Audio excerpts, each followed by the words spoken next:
Ya, baik, terima kasih. Nah, Ibu dan Bapak sekalian, terima kasih sudah hadir ya. Saya izin share screen biar kelihatan ada yang dilihat gitu ya. Di ya Microsoft di Chrome.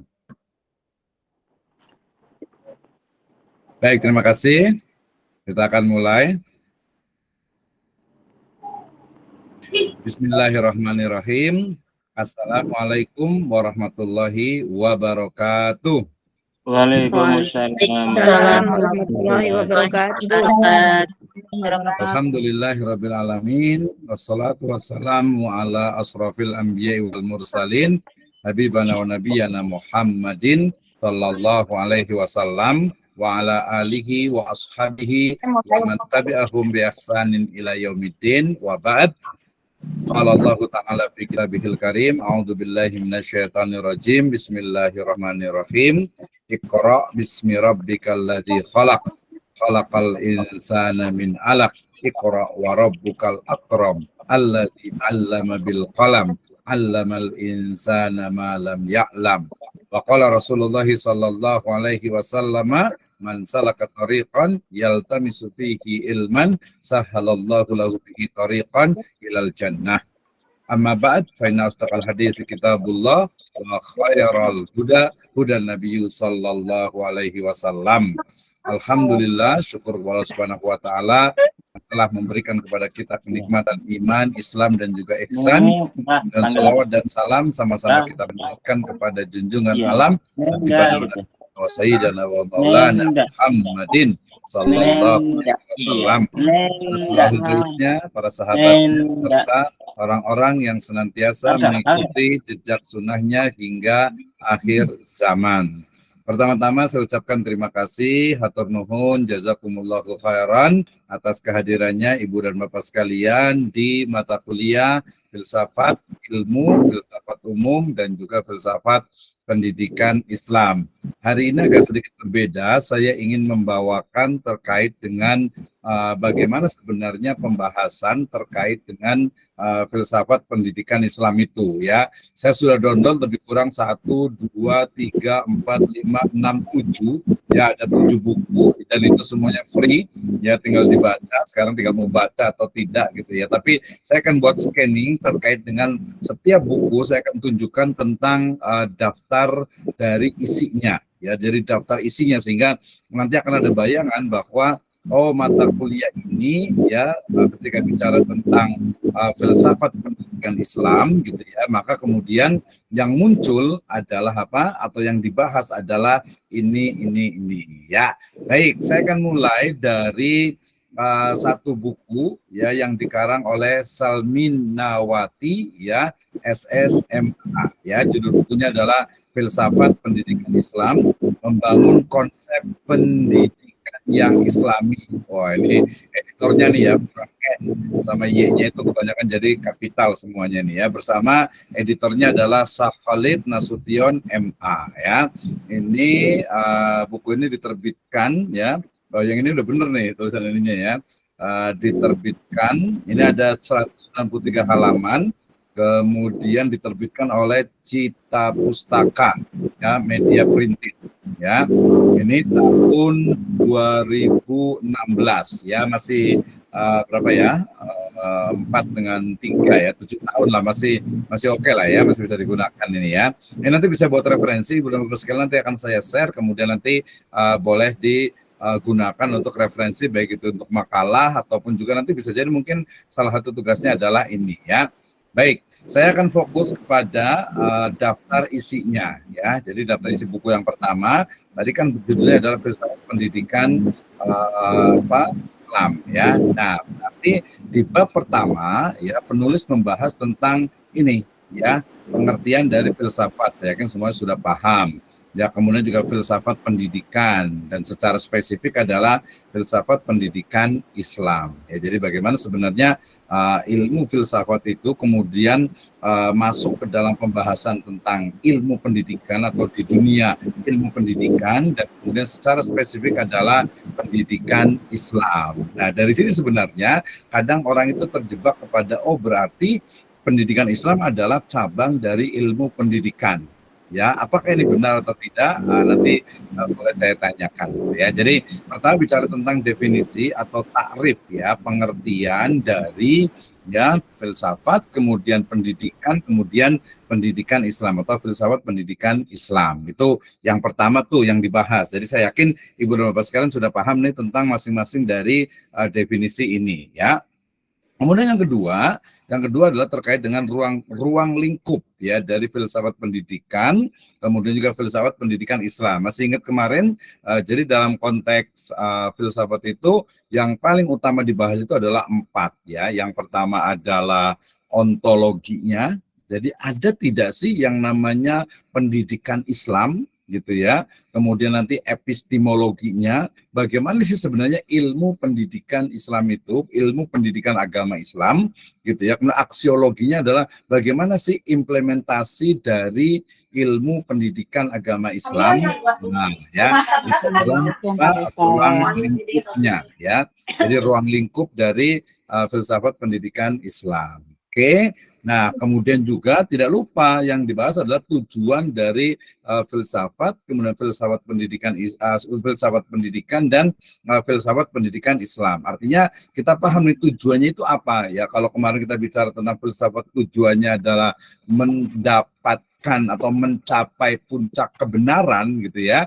Maka dalam hal ini adalah berarti tujuan dari filsafat pendidikan Islam itu adalah mencapai sebuah kebenaran dalam pendidikan agama Islam. Nah, ya, itu yang C-nya. Yang berikutnya yang D adalah metode filsafatnya, ya, filsafat pendidikan dan juga filsafat pendidikan Islam. Maksudnya metode ini adalah metodologi, ya, bagaimana cara ya mendapatkan sebuah ilmu atau bagaimana cara memperoleh ilmu ya dalam bidang pendidikan agama Islam, ya, baik dari sisi metodologinya, pembelajarannya, rumus-rumusnya, kemudian juga teorinya gitu ya, dan berbagai hal yang terkait dengan kurikulum dari pendidikan agama Islam ya. Jadi yang pertama adalah bicara tentang filsafat pendidikan dan filsafat pendidikan Islam. Jadi dia dibahas dulu tuh tentang bagaimana sebenarnya pengetahuannya, karena kan itu yang akan dibahas gitu ya. Jadi harus paham dulu. Nah, kemudian berikutnya adalah masuk ke pembahasan yang yang berikutnya atau yang paling penting dalam konsep pendidikan. Jadi dalam konsep pendidikan itu kan yang diobjek atau yang jadi objek gitu ya. Pendidikan itu untuk apa sih? Ya jelas, pendidikan itu adalah proses untuk mendidik ya. Proses mendidik. Mendidik siapa?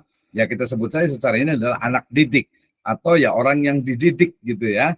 Orang yang didik, murid misalnya gitu ya. Nah, berarti karena murid, karena siswa peserta didik ataupun mahasiswa itu adalah manusia, maka pertama sekali buku ini membahas tentang bagaimana sebenarnya konsep manusia dalam perspektif filsafat pendidikan Islam. Nah, sehingga dalam pembahasan ini yang dibahas itu terkait dengan nama-nama atau istilah-istilah untuk manusia ya, mulai dari An-Nas ya, dari Insun ya, An-Nas, kemudian Al-Bashar, inama ana basyarum mislukum, kemudian Bani Adam ya, Bani Adam gitu ya. Jadi minimal di sini yang dibahas itu ada 3 ya. Yang pertama adalah An-Nas, manusia, kemudian yang kedua adalah Al-Bashar, dan yang ketiga adalah Bani Adam. Nah, nanti saya boleh tanya nih satu-satu ya, terkait dengan apa sih maksudnya, apa bedanya antara kenapa disebut dengan An-Nas, kenapa disebut dengan Al-Bashar, kenapa disebut dengan Bani Adam. Itu yang pertama.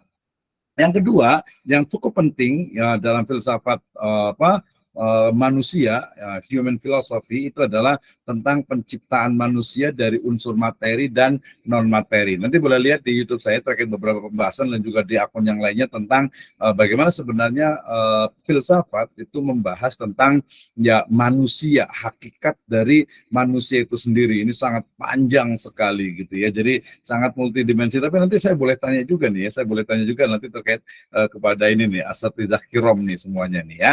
Baik, jadi kenapa di situ? Karena ada yang sifatnya itu materi itu berarti fisiknya yaitu jasad kita gitu ya, dan non materi ini berarti jiwa ya, atau mungkin bisa dengan nafas, atau juga bisa dikatakan dengan nyawa lah ya gitu ya, ada beberapa istilah gitu ya, atau ruh ya dalam agamanya gitu ya. Nah, kemudian yang berikutnya adalah tujuan penciptaan manusia. Ini berarti dia sudah spesifik ya. Ketika filsafat itu dia tidak mengetahui ini manusia ngapainnya di dunia gitu ya. Maka kemudian wahyu turun ya dengan menyebutkan bahwasanya inni ja'iluka fil ardi khalifah gitu ya. Bahwasanya Allah Subhanahu wa taala ingin ya menjadikan engkau, dalam hal ini adalah Nabi Adam secara khusus dan manusia secara umum, khalifah ya, pemimpin, lebih tepatnya penanggung jawab, pengayom, kemudian juga sebagai istilahnya itu yang bukan mewakili ya, tetapi yang bertanggung jawab dan mengelola ya, yang mengelola dari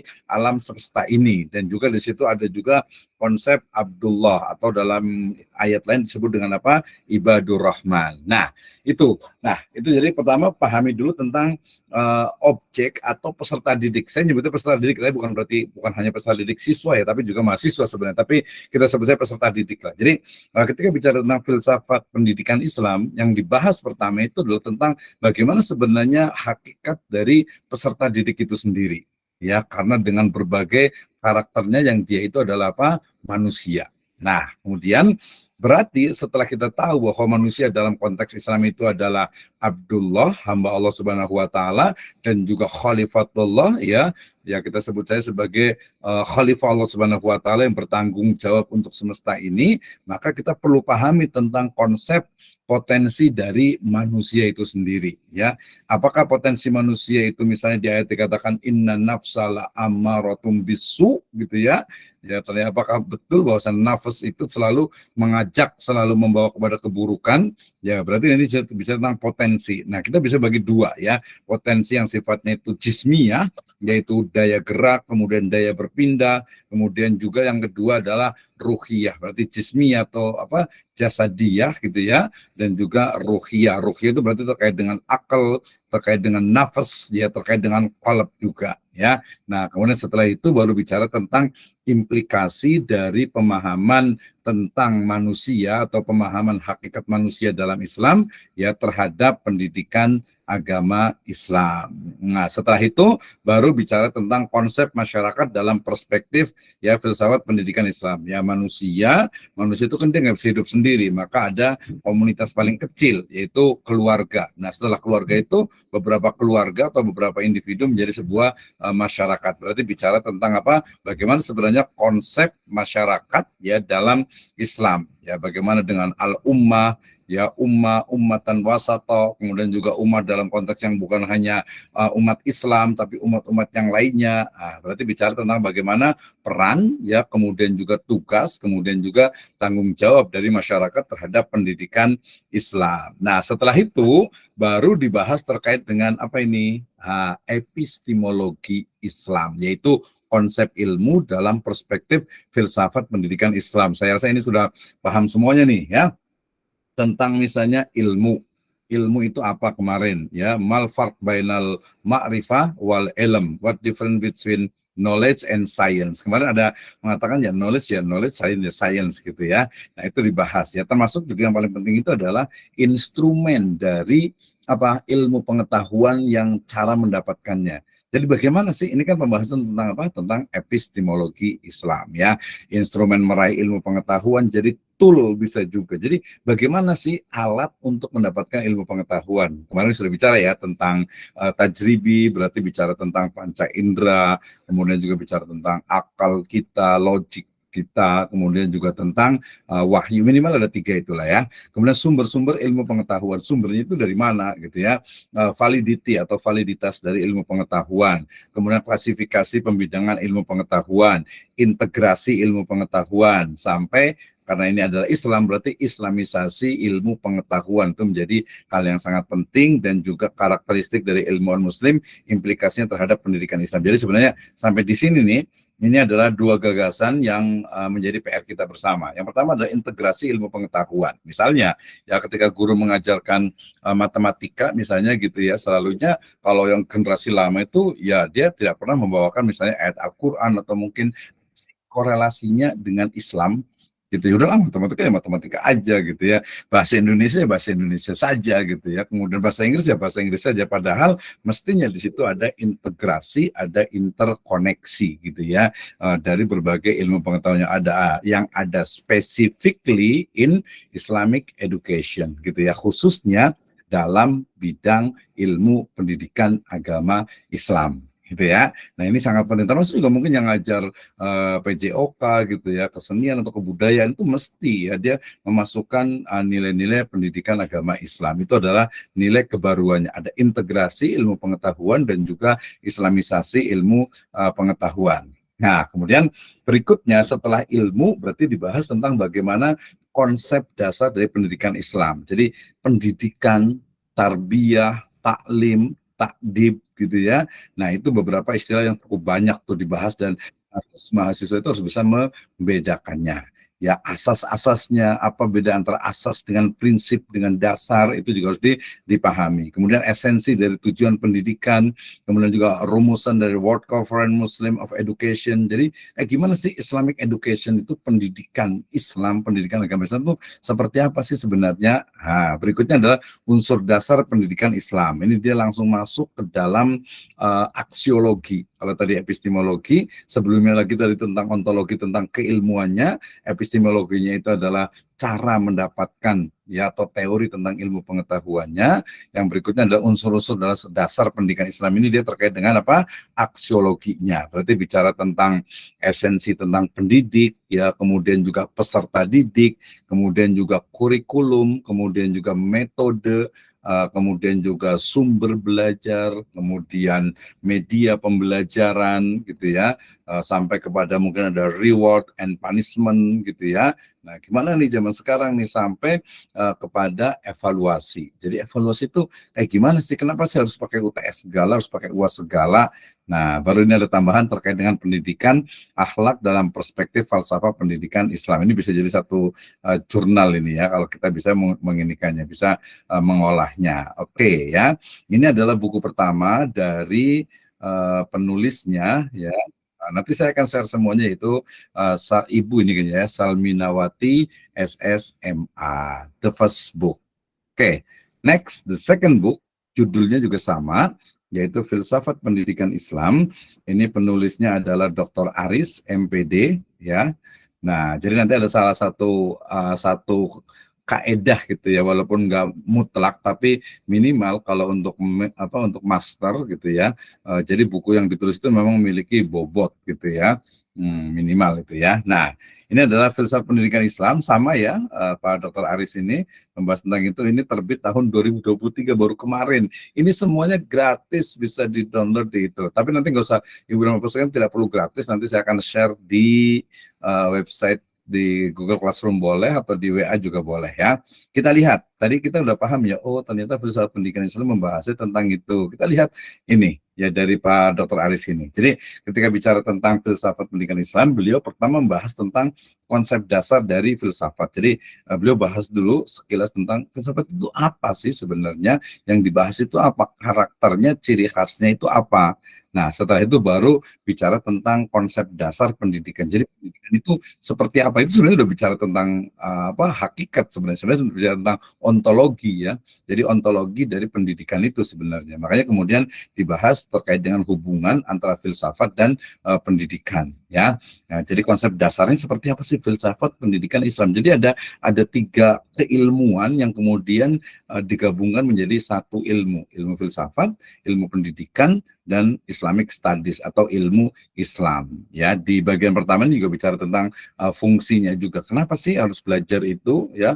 Manfaatnya apa gitu ya? Fungsinya nanti dalam pengembangan itu seperti apa gitu ya. Oke, itu di bab pertama nih dari Pak Dr. Aris ya. Yang berikutnya di bab kedua Di bab kedua beliau belas tentang bagaimana korelasi antara filsafat pendidikan dan kebudayaan. Ini biasanya kan kita menjadi Kemendikbud ya, Kementerian Pendidikan dan Kebudayaan. Apa sih hubungannya antara pendidikan dan kebudayaan? Mungkin pendidikan itu adalah proses gitu ya, sementara kebudayaan itu adalah hasil dari proses itu atau produk dari proses itu ya. Tapi di sini bicara tentang bagaimana tentang sebenarnya filsafat pendidikan itu seperti apa ya, kemudian juga filsafat dengan pendidikan, kemudian filsafat dengan kebudayaan sampai kepada kebudayaan atau hubungan antara kebudayaan dengan pendidikan.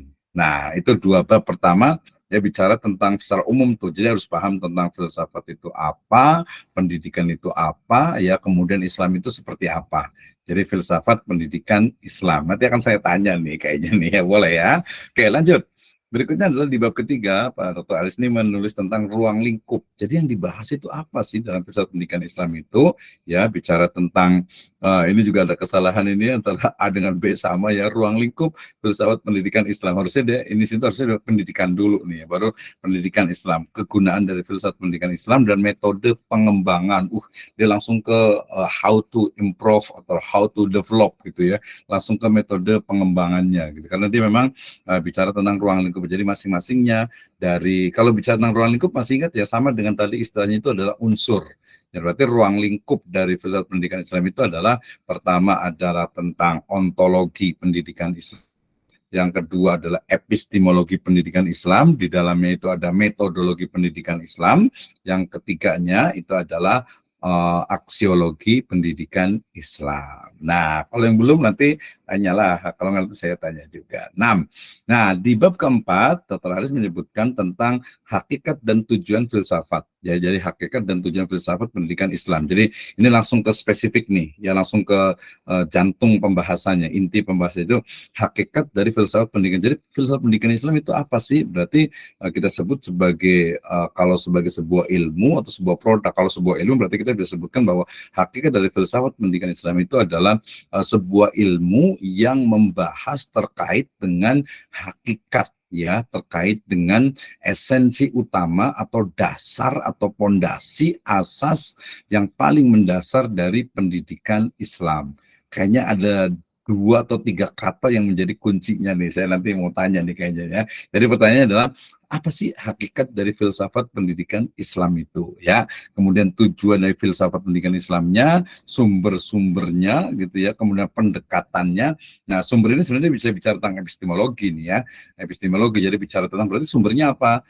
Apakah hanya wahyu saja gitu ya, atau mungkin logik juga, logika juga gitu ya, akal juga mungkin gitu, atau mungkin semesta juga. Saya yakin itu 3 itu ya. Jadi pertama ya kita bolehlah mulai dari wahyu juga boleh pertama, kemudian panca indera gitu ya. Panca indera berarti mencerna semesta gitu ya, kemudian baru ke akal atau logika. Jadi 3 itu sebenarnya nggak jauh-jauh gitu ya. Pendekatan dalam filsafat pendidikan Islamnya, kemudian ruang lingkup pendidikan, ruang lingkup filsafat pendidikan Islam ini juga sama ya. Artinya dia membahas tentang mulai dari ontologi, epistemologi dan aksiologi serta metodologi. Nah, ini menariknya di sini bahas sedikit tentang aliran-aliran dalam filsafat, tapi dia filsafat pendidikan Islam nih ya. Jadi nanti dibahas nih alirannya seperti apa. Nanti kita lihat ya. Nanti atau boleh dibaca juga ya.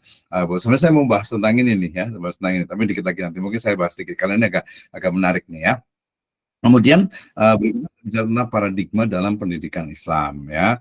Jadi paradigma itu seperti apa sampai pemikiran ini kayaknya agak sedikit ini sudah kelihatan nih ya. Jadi arahnya adalah pertama pemikiran Al-Ghazali tentang filsafat pendidikan Islam, kemudian Al-Farabi juga tentang filsafat pendidikan Islam. Jadi nanti tugasnya itu ini sebagian sudah ada. Ya, kalau filsafat pendidikan Islam menurut Ibnu Khaldun ya, kemudian juga konsepnya ini Hasan Al-Banna ya, lepas dari pemikiran-pemikiran pergerakannya gitu ya sebagai seorang tokoh lah ya. Kemudian juga pemikirannya Ahmad Dahlan ya, kemudian juga Ki Hajar Dewantara juga. Kemudian di sini belum ada Kiai Haji Hasan Asy'ari ya, berarti harus ditulis nih. Ini ada tambahannya nih, mungkin ya namanya juga nulis buku kan terserah yang nulisnya gitu. Mungkin yang ada waktu itu. Baik. Tadi yang menarik itu adalah di halaman 40. Saya mau tarik ke halaman 40 ya. Apa sebenarnya nah dari sini ya, di atasnya itu tentang berbagai aliran-aliran yang perlu kita pahami ya. Nah, kita lihat nih ya. Nah, ini mulai bicara tentang komponen, ya. Dia 40 tadi, maaf, kita loncat agak jauh, ya. Nah, di sini, ini tentang paradigmanya. Kemudian, ini ada beberapa aliran ini ya. Jadi minimal itu ada beberapa pemikiran mulai dari Ibnu Khaldun tadi, ya. Kemudian Ibnu Sina juga, ya. Kemudian ada Al-Ghazali juga, ya. Kemudian ada, udah langsung ke landasan gitu ya. Landasan dasarnya yang 40 tadi kayaknya enggak ini ya. Di bagian sini alirannya. Ini Gajah Dewantara nih, Ahmad Dahlan tadi, ini Ibnu Khaldun, kemudian Ikhwanus Sofa, kemudian ini Al-Ghazali, ya. Ini dari sini nih, ya. Jadi minimal itu ada 3 nih. Jadi dalam aliran filsafat pendidikan Islam, yang pertama adalah religius konservatif, ad-dini al-muhafidz, ya. Ini kaitannya apa? Tokoh utamanya adalah Al-Ghazali. Jadi gini, nanti kalau dalam epistemologi itu kita akan menemukan kenapa muncul istilah ini, ya, religius konservatif. Waktu dulu saya pernah ngomongin tentang apa, kapitalisme religius, ya. Jadi dia religius konservatif, artinya apa? Ya udah, jadi ilmu itu nih, lihat, salah satu dari kriterianya itu pendidikan Islam dari konsep harus dibangun dari nilai-nilai agama. Jadi dia sangat tekstual dalam memandang dari berbagai pembahasan tentang pendidikan, ya. Jadi klasifikasi ilmu, kemudian juga sumber ajaran Islamnya tuh, ini ketahuan ini ada C ini dari di ngopinya ini kayaknya nih ya, kurang pas gitu ya. Nah, ini yang pertama adalah religius konservatif, ya. Yang kedua adalah religius rasional, ya. Kemudian yang ketiga tadi adalah pragmatis instrumental. Nah, kita masuk yang mana nih? Kalau kita membuat pendidikan, ya, kita buat lembaga pendidikan, kita mengajar apa sih sebenarnya? Misalnya kita terjebak kepada ngajar, belajar, sekolah, kuliah, harus kerja. Makanya kita bagaimana caranya agar agar kuliah atau sekolah itu menghasilkan para pekerja misalnya. Ini masuk yang kemana tuh? Kayak pragmatis deh gitu ya. Oke, filsafat pendidikan Islam dari Dr. Aris MPD. Yang ketiga, ini ada buku cukup tebal dari Kementerian Agama ini ya, di program peningkatan kualifikasi guru madrasah dan guru pendidikan agama Islam pada sekolah. Ini ada 412 halaman. Ini penulisnya adalah A. Haris Hermawan MAG ya. Judulnya masih sama bukunya, Filsafat Pendidikan Islam. Ini diterbitkan oleh Direktorat Jenderal Pendidikan Islam Departemen Agama Republik Indonesia. Banyak tadi 412 halaman. Ini terbit tahun berapa ini? 2009. Ya masih lumayan lah ya, tapi tebal sekali. Kita lihat ya, setebal itu yang dibahas itu apa. Ini ya. Berarti dia bicara juga sama tentang pengertian ruang lingkup dari filsafat pendidikan Islam, kemudian tujuan, fungsi, metode, hubungan, ya, filsafat dan teori dan praktek pendidikan. Baru dia juga bicara tentang hakikat manusia, masyarakat dan alam, ya, atau dan ilmu pengetahuan, alam dan ilmu pengetahuan. Ya, ini tentang hakikat manusia dan masyarakat sama nyambung. Kemudian hakikat alam dan pengetahuan, karena tadi ini berasumsi bahwa sumber dari ilmu pengetahuan itu bukan hanya wahyu gitu ya, tetapi juga apa yang tersebar atau apa yang istilahnya itu terhampar di semesta. Nah ya, kemudian bicara tentang hakikat pendidikan, pertama berarti proses pendidikannya, kemudian hakikat dari pendidik itu sendiri, kemudian hakikat dari peserta didik, hakikat dari kurikulum, kemudian metode pendidikan Islam, kemudian juga evaluasi pendidikan sampai konsep pendidikan Islam menurut dia hanya ngambil 2, Al-Ghazali dengan Ibnu Khaldun. Ya, padahal harusnya setebal 397 halaman dengan glosarium ini mestinya banyak sekali tokoh. Berarti ada peluang untuk kita membuat sebuah tulisan buku tentang bagaimana filsafat pendidikan Islam menurut tokoh, dan itu nanti menjadi UTS sekaligus UAS kita. Ya, baik, itu buku yang ketiga. Yang berikutnya, ya kita masih ada waktu ya sekitar 15 menit lagi untuk saya berbicara. Yang berikutnya adalah sama, ini edisi revisi ya, judul bukunya juga masih sama, Filsafat Pendidikan Islam. Ini karya Dr. Haji Ahmad Syar'i MPD ya. Nah, ini sama ya, kemudian diterbitkannya di Narasi Nara ya, tahun berapa nih ya, diterbitkan tahun, mana tahunnya nih, nggak kelihatan nih. Tahun ininya terbitnya 2020, maaf ya, ini 2020 ya, masih baru 3 tahun lebih lah ya, 3 tahun lah ya. Nah, kita lihat nanti kita akan tahu bagaimana perkembangan dari ilmu filsafat pendidikan Islam itu dari tahun ke tahun. Tadi ada yang 2010, 2016, ini 2020. Tadi ada yang 2023, dia berarti lebih baru lagi. Kita lihat. Ya harusnya kalau kita konsen pada satu bidang ilmu, dia akan berkaitan. Minimal itu dia bisa merujuk ya, atau dia bisa mengutip dari yang buku sebelumnya. Nah, oke. Ya, ini ada beberapa bab. Bab pertama tentang sama ya, pengertian dan ruang lingkup filsafat pendidikan Islam. Dia langsung spesifik nih, ya dia tidak perlu lagi basa-basi apa itu filsafat pendidikan, langsung filsafat pendidikan Islam. Pengertian, kemudian ruang lingkup. Dan beliau ini secara spesifik langsung menyebutkan ontologi, epistemologi, aksiologi, ya pendidikan Islam, dan aliran-aliran filsafat pendidikan Islam. Jadi langsung ada 2 nih. Nanti kita akan lihat di halaman 25. Alirannya apakah tadi seperti tadi religius konservatif ya, atau mungkin juga pragmatis gitu ya. Nah, oke. Kemudian setelah bicara tentang ontologi, epistemologi, dan aksiologi, bicara tentang manusia, alam semesta, dan kebutuhan pendidikan. Ini langsung 3 bab langsung dibahas ya, manusia, alam semesta, Islam dan alam semesta, kedudukan manusia dan alam semesta, manusia dan kebutuhan pendidikan. Oh, dia agak sedikit ini ya. Kalau saya sebenarnya lebih senang itu dari mikro ke makro ya. Jadi pertama bicara tentang manusianya, kemudian manusia itu dengan alam semesta. Jadi dari mikro manusia, makro ke semesta gitu. Kayaknya lebih sistematis gitu ya. Kemudian juga nanti baru manusianya tentang kebutuhan, atau bicara juga tentang makro, boleh juga tuh tentang alam semesta dulu. Semesta, kemudian juga baru manusianya dan kebutuhan akan pendidikan. Fleksibel itu tergantung isi apa namanya sesuai dengan siapa nulisnya ya, silakan saja ya.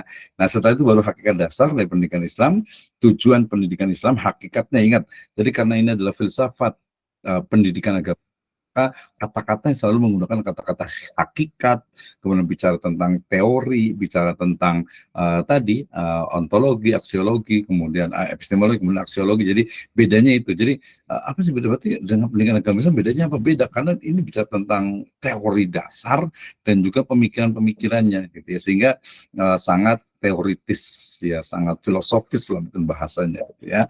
Nah, kemudian hakikat pendidikan Islam sama juga ya, hakikat peserta didik sama juga, hakikat kurikulum, kemudian juga pendekatan, artinya pembelajaran, metodenya, ya, kemudian juga lingkungan pendidikan. Ada tambahan terakhir selalu bicara tentang evaluasi pendidikan. Jadi hakikat dari evaluasi pendidikan. Kenapa sih harus dievaluasi gitu ya? Seperti itu. Biasa ngambilnya dari ayat-ayat tentang bahwa kita itu akan dihisab gitu ya. Kita itu akan dihisab tentu saja. Dan itu biasanya kalau Islam dari situ berangkatnya. Nah, di sini ada kelebihannya nih, cukup banyak nih. Jadi pendidikan Islam. Nah, cuman dia nyebutnya itu dengan pendidikan Islam menurut para ahli. Berarti menurut pada ahli, sebenarnya para nih ya, ini salah ngetik dikit nih kayak saya yakin gitu ya. Nah, ini sebenarnya harusnya jangan bicara tentang pendidikan Islam, tapi hakikat atau filsafat pendidikan Islam menurut para ahli. Jadi kalau S1 tuh seringnya tuh dia campur tuh. Ini ngomongin pendidikan Islam atau ngomongin filsafat pendidikan Islam sih, so difference, beda harusnya gitu ya. Nah, tapi di sini penulis menyebutnya dengan pendidikan Islam, berarti langsung spesifik pendidikannya gitu ya. Padahal kalau filsafat itu ya di dalamnya gitu sebenarnya itu. Sesuatu yang memang mungkin teoritis ya. Kalau aksiologi ya praktisnya memang gitu ya.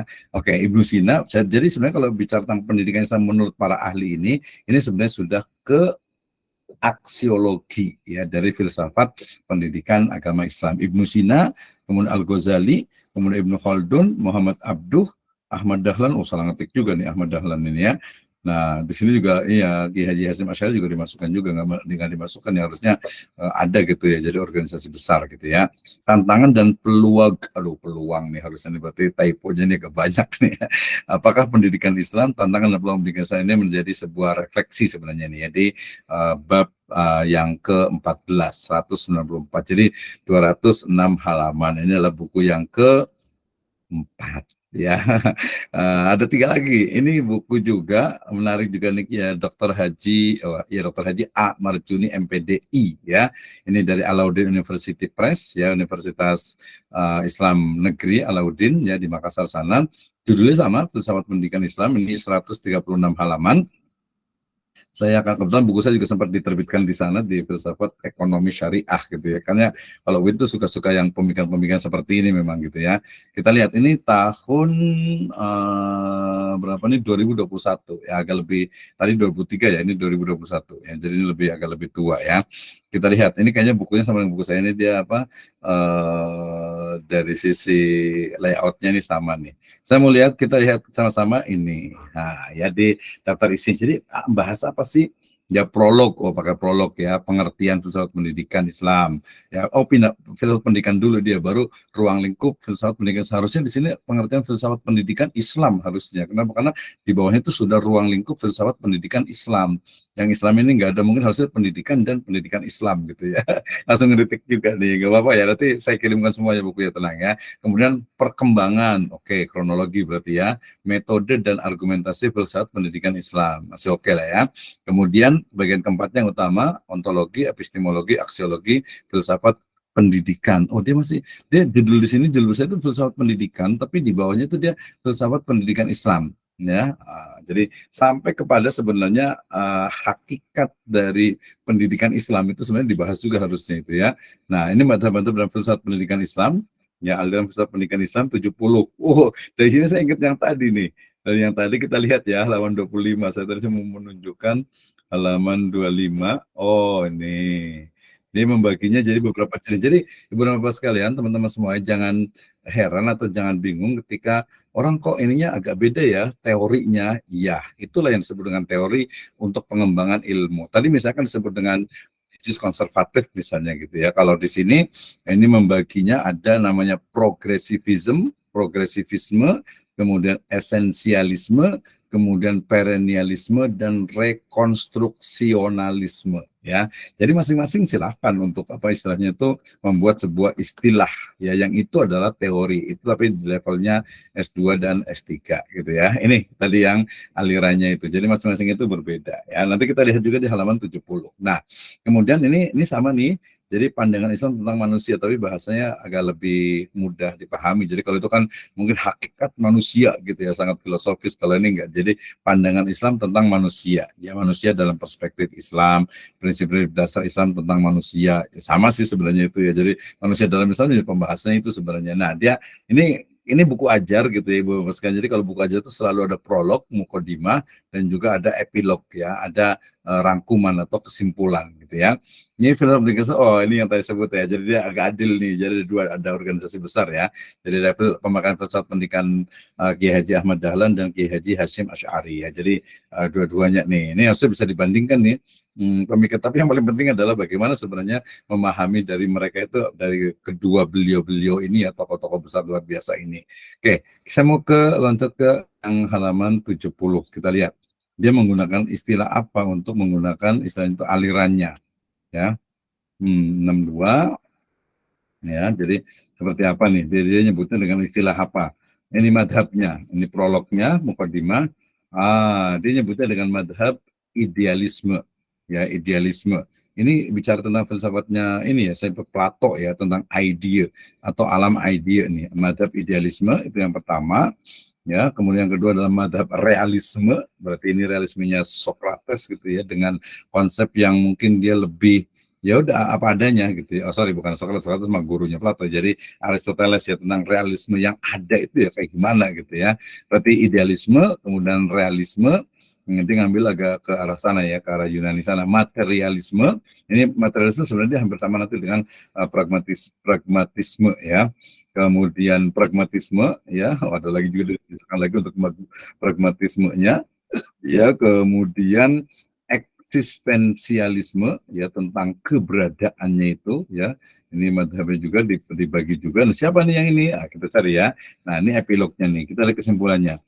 Bicara tentang idea, spirit, kemudian materialisme, kemudian realisme, kemudian dia secara umum sebutkan apa namanya dari masing-masing madhabnya gitu ya. Oke, ini adalah dari UIN Sultan Alauddin. Yang keenam, hampir terakhir, ini ada filsafat pendidikan Islam, sebuah pendekatan filsafat Islam klasik. Ini 205 halaman, penulisnya ada Bapak Asrori dan Pak Rusman. Ini Pustaka Learning Center dari Malang, Pustaka Learning Center, terbit tahun 2020. gitu ya. Kita lihat juga di daftar isinya, sama ya, filsafat pendidikan Islam, bicara tentang filsafat, bicara tentang pendidikan Islam, pengertian filsafat pendidikan Islam, ruang lingkup, tujuan, kegunaan. Nah, ini udah standar banget tuh Ibu Bapak sekalian ya. Saya yakin semuanya udah paham semua itu. Dan yang berikutnya adalah objek kajian filsafat pendidikan Islam. Jadi ontologinya, epistemologinya, dia penulis menyebutnya dengan objek. Tadi ada dengan unsur, ada elemen, ada dimensi. Pokoknya ya dalam ruang lingkup kajian filsafat pendidikan Islam itu ya ontologinya, aksiologi, epistemologinya, aksiologi, sebenarnya termasuk juga metodologinya sebenarnya, tapi metodologi biasanya dimasukkan ke epistemologi ya. Aliran-alirannya, dia nyebutnya agak sedikit berbeda nih, ya dia nyebutnya dengan ini dari Syed Hussein Nasr ya. Jadi ada peripatetik ya, Masyai, ya, kemudian hermeneutik Pythagorean, Ismaili, kemudian iluminasionis. Ini bukan Illuminat itu ya, beda ya. Iluminasionis ya, kemudian juga ada teosofi transendental. Ini cukup banyak nih yang teosofi transendental itu, al-hikmah al-muta'aliyah. Ya, kemudian sementara kalau Jawad Ridho membaginya dengan religius konservatif, religius rasional, dan pragmatis instrumental. Kita udah dapat di sini nih, membaca 6 buku udah dapat. Ternyata tadi yang disebutkan oleh penulis sebelumnya tentang aliran religius konservatif, religius rasional, pragmatis instrumental, itu adalah pendapatnya atau teorinya dari Jawad Ridho gitu ya. Nah, kita lihat seperti apa gitu ya. Jadi ini minimal contoh. Jadi memang selevel sebenarnya kalau S1 itu ya dia mampu mendeskripsikan dari masing-masing itu udah cukup gitu ya. Misalnya nih, ini agak keren nih, agak filosofis nih skripsinya misalnya gitu ya. Jadi pendidikan, akidah, dan akhlak di MTS Alif ya, dalam kajian filsafat religius konservatif Al-Ghazali. Keren kan? Ini menurut saya sih keren gitu. Menurut aja nggak tahu gitu ya. Oke, next kita lanjut. Konsep manusia berkualitas menurut Al-Quran, nanti mungkin nyebutnya dengan istilah insan kamil gitu ya. Ini tentang manusia, kemudian tentang pendidikan manusia dan ilmu pengetahuan. Alamnya nggak dibahas ini ya, karena mungkin alam nggak terlalu nyambung kali ya. Jadi lebih kepada manusia, langsung ke pendidikan. Kemudian konsep Islam mengenai pendidikan ya, tentang anak, iman, akhlak, fisik, akal, ke ininya, ke pembahasan langsung ke aksiologinya. Jadi yang dibahas pendidikan agama Islam itu kalau mau yang ngajar PJOK gitu ya, pendidikan jasmani dan olahraga kesehatan gitu ya. Nah, itu dia ada Islamnya nggak sih? Gitu ya. Kalau nggak ada, kalau bilang nggak ada, itu kan cuman ini aja olahraga kesehatan, nggak ada hubungannya dengan Islam. Itu berarti dia masuk ke dalam sekulerisme gitu kali ya. Jadi dikotomi ilmu yang menyatakan bahwa nggak ada, padahal harusnya ada pendidikan fisik atau pendidikan jasmani di dalam Islam. Bagaimana teorinya? Nah, tugas kita sebagai cendekiawan Muslim untuk bisa mengembangkan. Kemudian tinjauan filsafat pendidikan Islam terhadap kurikulum. Ini tadi berarti tentang filsafat kurikulum. Ya, kemudian tentang ini langsung ke problematika pendidikan Islam di era industri 4.0 ya, 4.0. Ini biasanya dia sebenarnya lebih kepada refleksi gitu ya. Oke, ini yang keenam. Satu lagi yang terakhir, yaitu penulis ini cukup pendek, kecil ya bukunya. Ini karena buku ajar dari Dr. Humaidah Hasibuan, filsafat pendidikan Islam. Ini dari mana nih? Ya, USU ya, Universitas Islam UIN Sumatera Utara ya. Ini juga sama Fakultas Hadis 2022, cukup masih baru nih. Kita lihat ya, pengantarnya bicara tentang pengertian filsafat pendidikan Islam, ruang lingkup, kemudian tujuan. Ya, biasa ini karena buku ajar, jadi dia ada kompetensi dasar, ada peta konsep, ada awal, ada rangkuman, sampai ada pertanyaan, dan juga daftar pustaka. Konsep alam, manusia, masyarakat, ilmu pengetahuan, ya oke, termasuk juga pendidikan di situ mestinya. Kemudian konsep-konsep dasar pendidikan Islam, bisa masuk juga. Kemudian faktor yang berpengaruh dalam pendidikan Islam, ya, terakhir dibahas dengan pendidikan akhlak dalam filsafat pendidikan Islam. Nah, mungkin kayaknya ngikutin tren, bukan tren ya, artinya ngikutin, kayaknya yang paling utama sekarang dibahas itu adalah akhlak gitu ya. Oke, dari sini kita bisa pahami tentang berbagai hal ya terkait dengan pembahasan mata kuliah kita, yaitu filsafat pendidikan Islam ya. Dan saya mau nanya-nanya nih, sebelum ada yang bertanya, nanti saya tanya dulu nih, gantian nih. Terima kasih untuk Ustadz Hendra Iqbal nih yang on kamera gitu ya. Luar biasa sekali. Ini udah 36 yang nggak kelihatan gitu ya. Jadi mohon maaf yang nggak kelihatan ini ya. Alhamdulillah ya mungkin ada 4 orang nih biasanya itu yang mungkin agak sedikit ini karena hujan dan lain sebagainya. Baik, sebelum ditanya, saya beri kesempatan dulu untuk bertanya nih ya terkait dengan 7 buku yang kita bahas dalam ruang lingkup bagaimana filsafat pendidikan, filsafat ilmu, filsafat pendidikan. Jadi filsafat pendidikan Islam itu adalah aksiologi dari apa? Filsafat ilmu dalam Islam.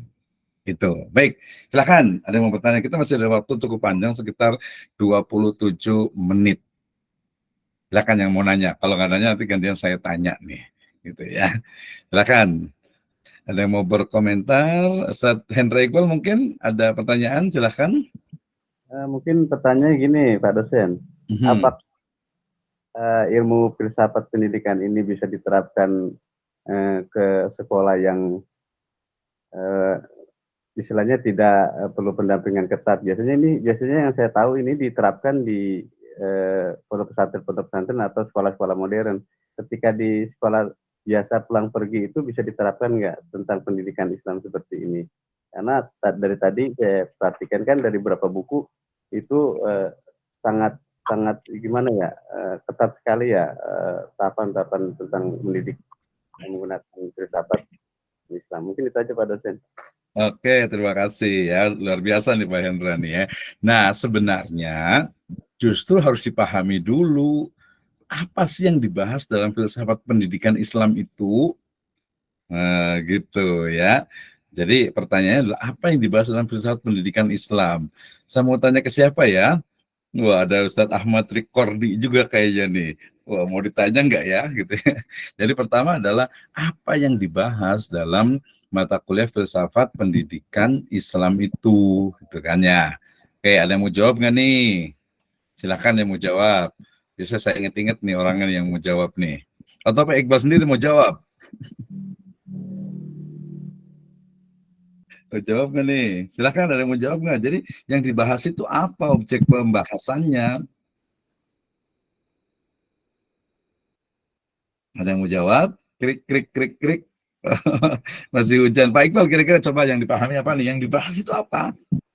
Ya, tambahan Pak dosen kan yang tadi yang dibahas itu kan tentang objeknya antologi, betul. Jadi banyak, jadi bukunya itu semua yang tadi tujuh ada semua Pak dosen. Jadi intinya yang akan kita sepakati hari ini apa gitu. Enggak, justru kalau namanya di kampus itu kita sepakati semuanya, kita pakai semuanya, dan nanti akan melahirkan satu pemahaman baru. Jadi jawabannya adalah tadi yang dibahas itu adalah ya mulai dari ontologinya, ontologi pendidikan ya Islam, pendidikan agama Islam, kemudian epistemologi pendidikan agama Islam, termasuk juga dari sisi metodologi pendidikan agama Islam. Kemudian yang ketiga adalah aksiologi pendidikan agama Islam. Nah, yang ketiga ini adalah jawaban untuk Pak Hendra, gitu ya. Ketika ditanya bisa nggak dipraktekkan? Ya, salah satu dari implementasi filsafat pendidikan Islam itu adalah aksiologi itu, nilai-nilai dan juga aksi nyata dari pendidikan agama Islam itu. Ya, sehingga ya bisa diterapkan, itu yang pertama. Yang kedua adalah bisa nggak diterapkan di pendidikan yang istilahnya itu biasa, umum gitu ya. Nah, jangankan yang umum, ya yang liberal sekalipun bisa, tergantung interpretasinya. Gitu. Misalnya nih, ada nggak sekolah Islam yang ada di Kota Bogor sini, sekolah Islam gitu ya, milik satu organisasi ibu ini bukan sih ya, milik swasta lah gitu ya, sekolah Islam tapi murid-muridnya sekelas SMA itu nggak pakai jilbab gitu, dia cuma wajib pakai baju panjang gitu, ya pokoknya pakai rok panjang gitu, dia pakai jilbab itu nggak wajib gitu. Bisa seperti itu, ya bisa tergantung interpretasinya. Kalau dia ya mungkin kalau secara ini kita salah gitu, mungkin kalau menurut kita gitu, tapi menurut mereka enggak, karena ini adalah dia tahapan, karena sekolah di situ dan sebagainya itu ya mungkin banyak gitu. Saya sempat ngobrol dengan ownernya gitu, jadi kami belum bisa untuk mewajibkan gitu pakai jilbab semua santriwatinya, semua siswi perempuan ya, siswinya gitu. Sehingga ya udah yang penting mereka wajib pakai rok panjang gitu, nggak boleh roknya itu pokoknya harus panjang gitu. Nah itu kan yang juga terjadi seperti itu. Nah artinya di situ sebenarnya juga ada aksiologi dari filsafat pendidikan Islam, di mana dia itu mungkin mengambil tadi pemikiran yang lebih lebih tadarruj gitu ya, lebih bertahap gitu mungkin gitu. Jadi nggak semuanya gitu, semuanya gitu. Jadi nggak seperti pesantren kayak gitu. Sehingga kemudian jawabannya ya sangat bisa.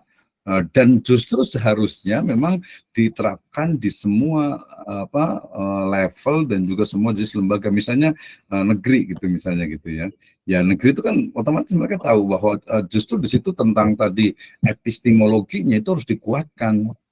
Jadi kalau yang Islam, yang itu udah jelas tuh, udah nggak aneh gitu ya, memang seperti itu. Tapi yang negeri, kemudian yang mungkin SMK misalnya gitu, sekarang misalnya ada SMK Islam misalnya, kayak gimana sih SMK Islam gitu? Atau mungkin yang berkembang juga banyak di Bogor sini SMK IT Islam. Nah, gimana tuh udah SMK IT, SMK IT lah Islam gitu ya, atau mungkin MA, mungkin lama juga ada MA tapi IT gitu ya, IT-nya itu ada dua sebenarnya, saya maksud itu ada Islam terpadu, ada juga information technology IT ya. Nah itu jadi dua-duanya itu, jadi sangat mungkin justru dalam filsafat pendidikan agama Islam itu salah satu yang dibahas itu adalah tentang epistemologi, yaitu teori tentang ilmu pengetahuan. Jadi yang diajarkan kepada anak-anak itu apa sih? Misalnya paling gampang nih, kita kayaknya udah hafal semua lagu, misalnya Pelangi gitu ya. Nah, apa sih konsep pendidikan dalam lagu Pelangi itu apa sih? Pendidikan agama Islam, oh di teks akhirnya ciptaan Tuhan gitu. Maaf dipotong ya. Hah? Jadi dipotong. Jadi tujuan pendidikan filsafat Islam ini yang saya pahami kan tujuannya memegang teguh pedoman ajaran Islam dalam mengamalkan ajaran Islam gitu. Tapi Betul. hanya kan tidak, saya lihat banyak tidak seperti itu. Tapi Islam gitu kan ada sedikit dia menggunakan mungkin metode-metode nggak murni filsafat Islam, tapi dia jadi yang betul. Kan gitu. Jadi kalau memang tujuannya membangun atau membuat pendidikan filsafat metode Islam itu ya harus sesuai dengan Al-Quran dan Sunnah, maksudnya gitu kan? Iya, betul. Nah, betul. Tapi kita boleh kritik juga, Ustaz Iqbal. Jadi gini, definisi pengertian dari sesuai Al-Quran dan As-Sunnah gitu ya, sesuai dengan Al-Quran dan As-Sunnah itu kan dia istilahnya itu apa ya? Jadi apakah ilmu pengetahuan itu hanya ada dari Al-Quran dan As-Sunnah, atau mungkin dari hasil yang lainnya dalam epistemologi itu? Jadi dari sumber ilmu, jadi kita bicara tentang sumber ilmu pengetahuan. Pertanyaannya adalah, apakah sumber ilmu pengetahuan dalam Islam itu hanya Al-Quran dan Sunnah? Ilmu pengetahuan dalam konteks luas, bukan hanya ilmu pengetahuan yang orang menyebutnya diniyah. Jawabannya gimana kira-kira? Belum nyampe. Enggak lah, sampai lah. Ini udah luar biasa, ini udah selevel Muhammad Iqbal ini dari ini. Belajar belum. Oke, kita tanya ke yang lain dulu deh, saya Iqbal, gantian deh. Siapa nih yang mau ditanya nih? Kadang agak susah juga sih, kadang ada dosen yang suka agak maksa biasanya nih. Kita tanya ke Abah nih, Abah Suhendi bisa on?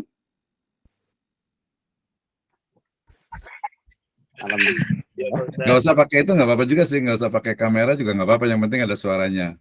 Ya, Ustaz. Oke, tanya ke Ustaz Suhendi nih. Jadi pertanyaannya adalah, apakah sumber ilmu pengetahuan dalam Islam hanya Al-Quran dan As-Sunnah saja, atau tidak, atau bukan? Jawabannya seperti apa? Silakan. Al-Quran dan As-Sunnah salah satu sumber pokok, tapi di alam juga ada sumber yang lain. Kenapa? Karena kita disuruh berjalan di muka bumi untuk melihat alam, untuk menemukan keagungan Allah. Berarti di alam itu ada sumber pengetahuan, Pak. Oke, terima kasih. Bahkan bukan hanya di alam, wa fi anfusikum afala Betul ya. Jadi bukan hanya di alam saja, bahkan dalam diri kita dalam bentuk fisik dan psikis, fisik dan rohani lah ya, lebih mudah. Itu ada ya sumber-sumber yang perlu perlu kita pahami. Bahkan saya pernah cerita ya, teman-teman di disiplin ilmu psikologi Islam itu masih kesulitan untuk mengembangkan apa sih yang dimaksud dengan psikologi Islam, memahami ruh, memahami jiwa, memahami nafas, termasuk juga memahami ya dari perkembangan anak nanti di psikologi perkembangan misalnya. Jadi pertanyaan gini, kemarin saya sempat ngomong nih, ini lepas dari ini ya hukum fikihnya ya, bener nggak sih teori yang mengatakan, saya udah nanya dulu kayaknya ini ya, bener nggak sih teori ya yang mengatakan bahwasannya atau yang dipraktekkan di TK, mohon maaf ini ya, anak TK itu, saya ada salah satu TK gitu nggak selalu disebutkannya, itu selalu di awal pagi itu dia nyanyi-nyanyi, kemudian pakai musik yang kencang biar dia itu ceria, biar senang. Nah, ini agak sedikit kritik ya. Maksudnya, apakah teorinya itu memang sampai di situ? Jadi anak itu harus disenangkan dalam bentuk nyanyi-nyanyi, senang-senang dan sebagainya. Ada yang mau komentar nih kayaknya deh, gitu. Enggak, kita hanya nanya saja sih, hanya memastikan. Silakan sesuai yang mau lagi kayaknya nih. Itu memang tepat, Pak, karena masa anak-anak itu adalah masa bermain. Dan kalau menurut susunan itu pertama manusia itu laibun walahun wazinatun watafakhurun bil amwal wal aulad. Jadi masa anak-anak itu bukan penerapan masa tafakhur, tapi penerapan masa laibun walahun. Jadi tepat sekali itu, Pak. Itu perlu diperhatikan bermainnya seperti apa kan gitu. Iya, jadi laibun walahun itu kan dia bermain dan bersendaguro, bukan bernyanyi gitu kan. Ini beda interpretasi. Salah satu dari teknik bermain adalah bernyanyi, Pak. Karena itu memainkan nada. Nah, apakah dia juga harus diinikan pakai musik-musik kencang gitu sampai ini gitu, sampai istilahnya tuh benar-benar ini gitu kan? Oh, ada Bu Sabriah nih. Kita ganti dulu ya Pak Suhendri dengan Pak Hendra ya. Silakan Bu Sabriah. Izin juga sih Pak, kalau kita ke anak-anak TK itu, ke anak PAUD itu, kita bisa melalui tepuk atau bernyanyi, nggak mesti pakai musik. Kalau di kita hanya senang, kita pakai tepuk, misalnya tepuk wudhu, kan namanya tepuk wudhu, baca bismillah sambil cuci tangan, basuh muka, basuh hidung, nggak mesti pakai musik. Jadi kita bisa mencari sendiri tanpa musik gitu. Kan nggak semua orang, ada yang sekolahnya yang ya kayak kalau yang agak itu memang ada alat musik. Kalau sekolah-sekolah yang di pinggir-pinggir tuh mereka nggak alat musik. Masalah saya pernah sekolah mengajar anak-anak jalanan, Pak. Anak-anak jalanan pengamen, semir sepatu itu kita nggak pakai alat-alat seperti itu, Pak. Jadi kita apa yang ada aja kita manfaatin untuk bisa mengasihkan ilmu, nggak mesti musik apa kayak gitu, Pak. Yang penting sesuatu yang bisa mereka ambil menjadi ilmu gitu, Pak. Oke, terima kasih ya. Jadi menarik nih sebenarnya tadi seperti saya sebutkan sebenarnya di awal itu sebenarnya bukan masalah prakteknya, silakan saja gitu, tapi itu sumbernya itu dari mana ketika mereka menerapkan itu berarti kan ada contohnya. Nah, tugas kita itu adalah ya oke lah silakan saja, itu kan masing-masing gitu kan, nggak ada masalah, silakan saja. Tapi teori tentang psikologi anak, PAUD, kemudian itu tadi kan Pak Ustaz Wendy nyebutkan tuh, itu makna dari dunia itu adalah la'bun walahun gitu, wazina gitu dan seterusnya gitu kan ya. Nah, itu kan satu teori itu yang kita bisa kembangkan. Nah, mungkin bisa jadi gitu ya, bisa jadi itu karena ya teori tentang pembelajaran PAUD itu ya mungkin banyaknya itu mohon maaf mungkin bukan dari Islam gitu ya, sehingga kemudian dari teori peradaban lain, walaupun kita juga nggak anti dengan peradaban lain gitu, tapi apakah cocok gitu. Nah, mungkin kita bisa ini kan kontradiktifkan dengan ada juga nih TK yang dia tuh dia pakai senandung iya gitu, tapi nyanyi enggak, kemudian pakai pakai tepuk tangan juga enggak. Nah ini bisa nggak sih kayak gitu gitu. Jadi kita coba kontradiktif karena kita kan bebas ya, namanya akademis itu kan kita bisa mengembangkan oh yang ada di masyarakat begini begini begini. Nah kita bisa coba untuk ini kan oh ternyata memang benar loh teorinya tentang senandung itu. Nah tadi kalau Ibu Sabda menyebutkan itu sebenarnya lebih kepada sumber dari metodologi itu ternyata ya mungkin kalau kita tanya nih misalnya kalau dalam Islam berarti kayak gimana sih ngajar anak-anak itu? Apakah tadi tepuk tangan diajarkan gitu ya, kemudian juga pakai senandung atau pakai nyanyi. Nah, tapi saya lepas dari itu, jawaban saya itu adalah karena itu adalah hasil nyambung lagi dari pertanyaan Pak Hendra Iqbal, hasil dari tajribi ya eksperimen secara terus-menerus dari berbanyak orang itu kemudian oh iya ternyata anak-anak itu juga memang senang itu begitu tepuk tangan, senam, lari-lari, kemudian nyanyi-nyanyi, senandung dan lain sebagainya. Nah, kalau tadi Pak Suhendi itu nyebutnya itu dia kayak semacam ini juga kita perlu kritisi dalam artian ingat perlu jelas nih konsentrasi ini ya. Jadi kita kritisi bukan dari sisi hasilnya tetapi dari mana itu muncul. Jadi apakah itu muncul dari teori dulu tentang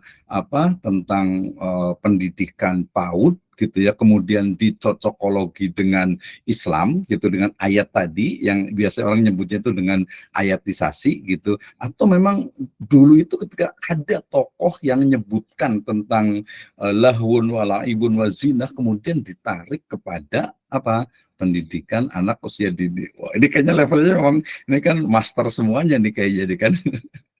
Itu ya, jadi kalau saya bukan dari sisi aksiologi produknya silakan saja masing-masing punya pendapat sendiri, tetapi menggali dari cara berpikirnya itu gitu ya, cara berpikir dari istilahnya itu praktek dalam pendidikan. Misalnya sekarang banyak nih lembaga tahfidz gitu ya, atau rumah tahfidz, pesantren tahfidz yang mereka nggak mau tuh pakai musik-musik kayak gitu ya, sampai ke TK-nya pun mereka katanya enggak gitu. Nah ini saya penasaran gitu ya, makanya kita kontradiktif kan nih, tapi bukan untuk saling menginikan tapi hanya sebagai komparasi saja. Mereka nggak mau katanya gitu. Kenapa? Karena nanti hafalannya itu cepat hilang katanya, hafalan lagu daripada Al-Quran katanya itu. Nanti kalau lagu itu sampai sekarang kita kan hafal tadi Pelangi lah gitu, Kebunku lah, Naik Delman itu hafal semua karena kita hafal dari kecil gitu.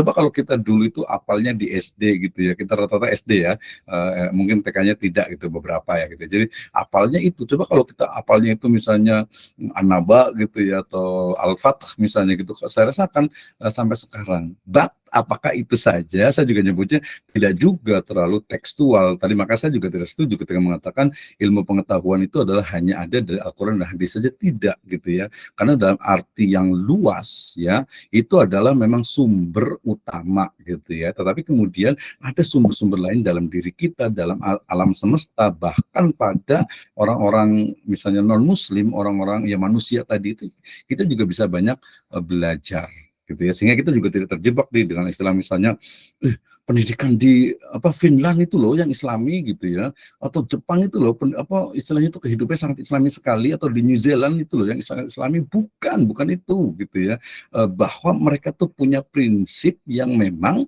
ya selaras dengan Islam, itu baru tepat gitu ya.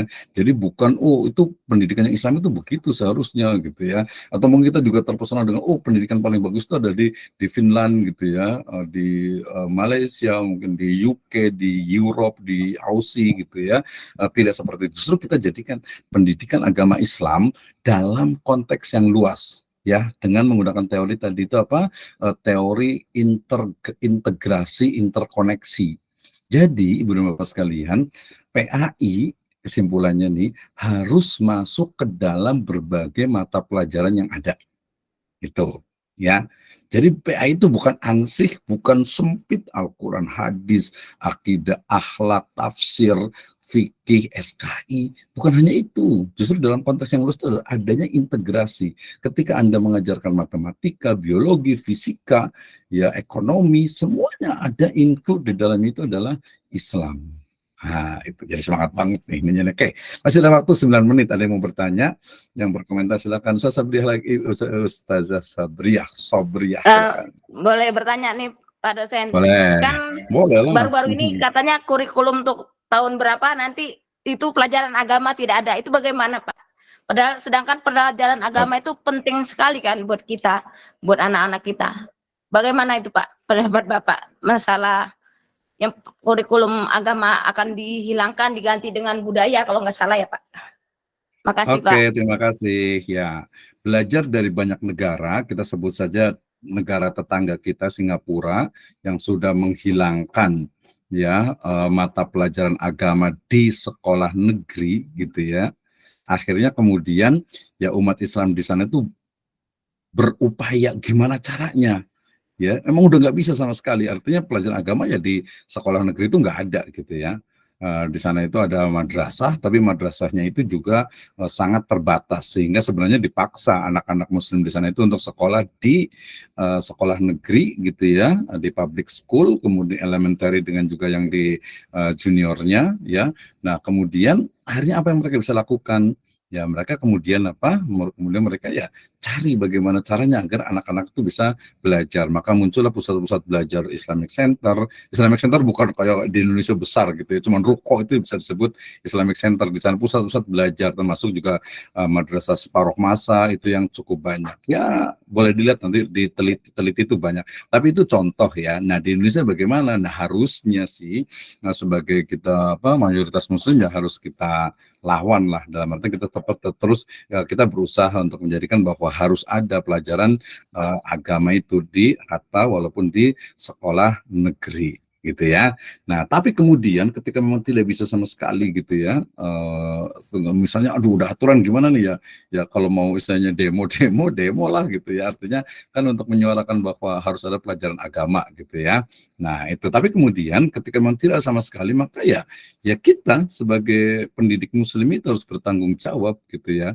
Nah karena memang kenapa tadi? Karena memang arahnya nih beberapa itu kepada pendidikan sekuler gitu ya. Pendidikan sekuler adalah pendidikan yang menihilkan adanya agama. Ya ilmu pengetahuan kita sudah agamanya, nilai-nilai aksiologi dari agamanya juga hilang gitu ya. Kemudian juga sampai kepada sistem atau lembaga pendidikannya pun ingin coba untuk dihilangkan. Tapi kalau prediksi saya sih tidak sih, belum sampai dihilangkan. Mungkin nunggu kalau kita nggak mau berjuang, kalau kita nggak mau mewariskan Islam, ya mungkin dalam 25-50 tahun ke depan mungkin baru hilang, wallahu a'lam gitu ya. Tapi kalau sekarang sih masih, kalau menurut saya itu masih tetap ada gitu ya. Jadi itu akan terjadi konfrontasi tentu saja itu. Kemenak juga sebagai bapak kita juga insya Allah tidak diam juga gitu ya.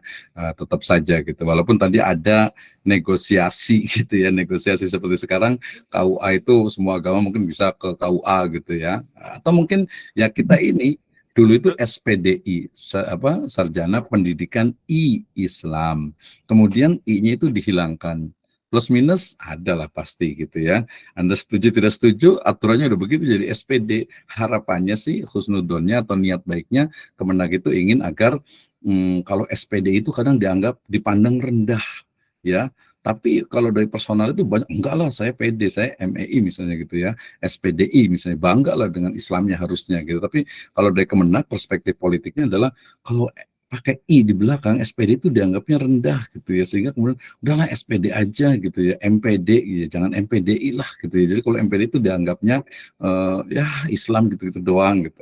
Padahal seharusnya tidak, dan kita yang harus membuktikannya gitu ya. Nah, jadi itu Bu Sabriah ya. Jadi ya jihad kita lah untuk ini, untuk bahwa itu mesti ada, dan kalau prediksi saya sih masih tetap ada ya. Kalau tidak ada, kalau memang ini sekali, tapi saya yakin dalam 25 tahun ke depan insya Allah masih tetap ada pelajaran agama gitu. Atau ya jadi people power, dalam arti people power bukan kudeta, bukan. People power itu adalah ya udah berarti kita punya gerakan untuk umat Islam, anak-anaknya jangan sekolah di negeri gitu. Jadi ya udah sekolah aja di pesantren, di sekolah Islam gitu. Kenapa enggak gitu? Pasti akan terjadi juga seperti itu gitu. Itu ya. Itu yang saya maksud dengan people power sebenarnya. Saya Suhendi nih sebagai closing remark, silahkan.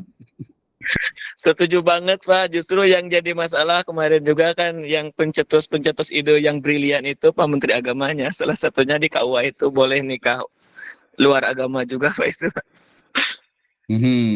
Gimana pendapatnya nih Pak Suhendi? Bapak Menteri Yakut ya.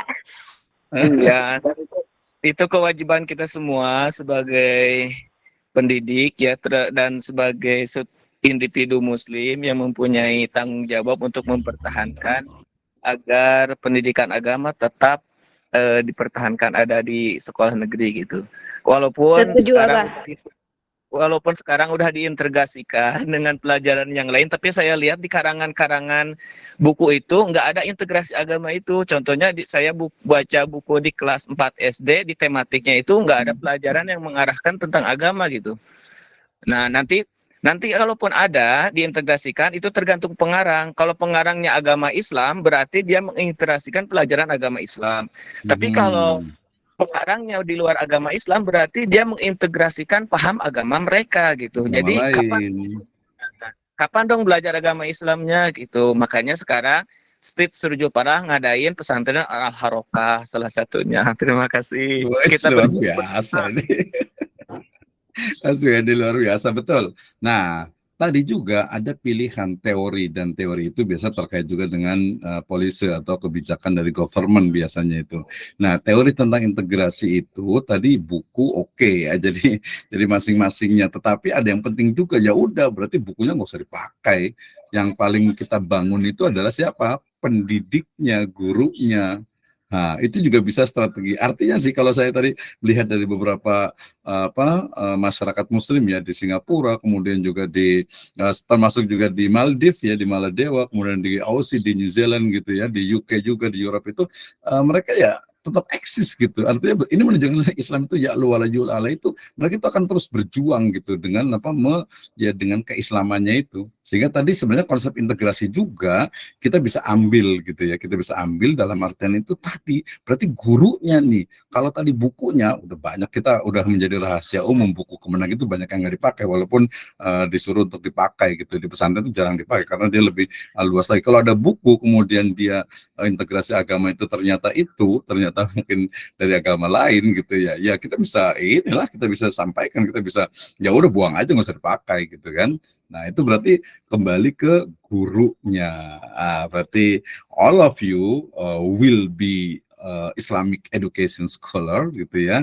Anda semuanya yang akan menjadi sarjana pendidikan agama Islam, walaupun tulisan Islamnya itu tidak ada, hanya SPD gitu ya, bertanggung jawab untuk bagaimana pendidikan agama Islam itu harus diajarkan. Dan tadi bukan hanya terbatas pada pendidikan agama Islam mata pelajaran yang ada, tetapi dalam konsep integrasi itu yang lebih penting lagi ya, lebih penting dan juga kita bisa lakukan dari sekarang. Jadi ketika orang mau belajar matematika, kenapa tidak mengutip ayat? Ya, ketika belajar tentang fisika, kenapa nggak mengutip ayat? Ekonomi apalagi, itu bidang saya gitu ya. Nah, demikian juga bahasa Inggris tadi, ya tulis bagaimana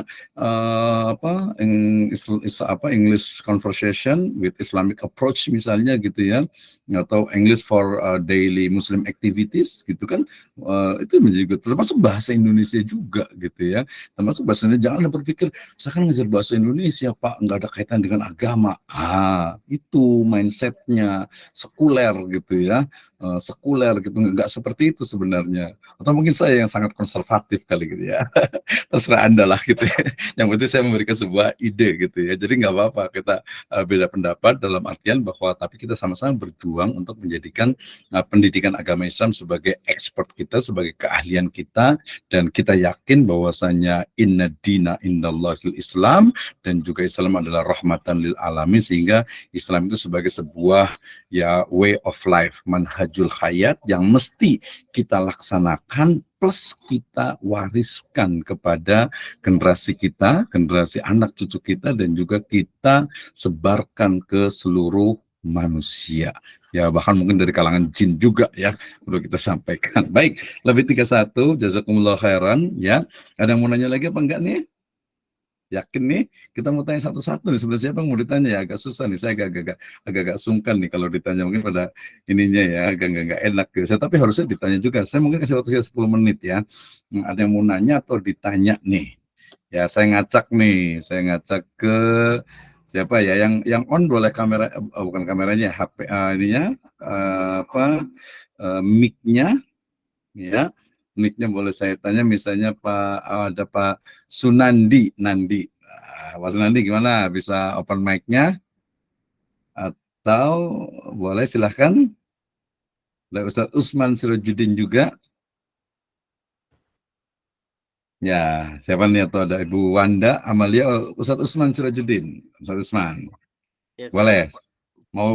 Mau ditanya atau bertanya? saya bingung saya. Saya tanya dulu aja ya. Oke.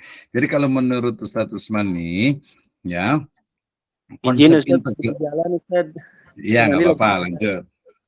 Nanti boleh. Oke, menurut Ustadz Usman nih, paham tidak apa yang dimaksud dengan integrasi keilmuan dan bagaimana implementasinya? Silakan.